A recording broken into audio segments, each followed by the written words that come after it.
Here's my outline. Have you ever wondered what activities you can do behind a boat? Today I will talk to you about 3 activities you can do behind a boat. I will tell you about wakeboarding, wake surfing, and kneeboarding. The first activity I'll talk to you about is wakeboarding. To start on wakeboarding, you want your body to lay flat on the water with your knees up and your hands holding onto the rope above the board. You can start with the board on either 2 ways, either holding the board horizontal from the boat or pointing it straight at the boat. When you hold the board straight at the boat, you will just get pulled right up. But when you hold the board horizontal from the boat, when the boat starts to pull you, you want to turn the board to where it's facing the boat, and then you will get up. There are a couple things you can do on a wakeboard. One of the hardest things to do on a wakeboard is flips, however. You can do a front flip or a back flip on a wakeboard. And it is very hard to learn, but once you get it down, it's very fun and very cool. The other fun thing to do on a wakeboard is a 180.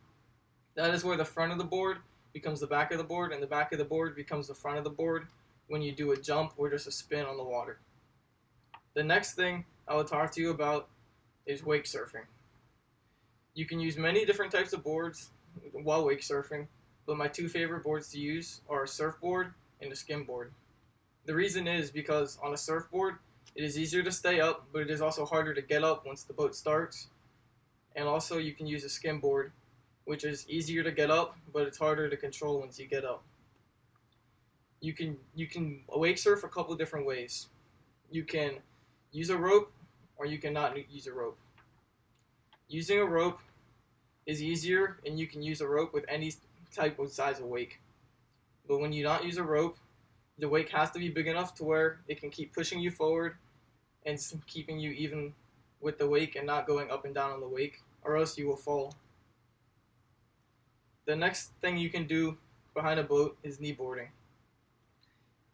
In kneeboarding, you have a board like a skimboard, but it floats more, and it has these grooves where you can put your knees, so it's easier to stay on the board and more comfortable. You can start on a kneeboard 2 different ways. You can either lay down on the board, or you can start with your knees on the board if the board can float with you on it. The easier way to start is with your knees on the board, because when you start on your stomach, when the boat starts to pull you, you have to pull yourself up on the board with your knees on, and you have to keep your balance the whole time. You can do a few tricks on the kneeboard, like a barrel roll. The barrel roll is when you start outside the wake and you cut in and you do a mini flip that looks like kind of like a barrel, like you're going around a barrel. You can also do a 360 when you're on the water, which is when you just spin around one complete time, or you can do multiple in a row, which can make you dizzy, which is also very fun. Today, I have told you about 3 activities to do behind a boat. I told you about wakeboarding, wake surfing, and kneeboarding.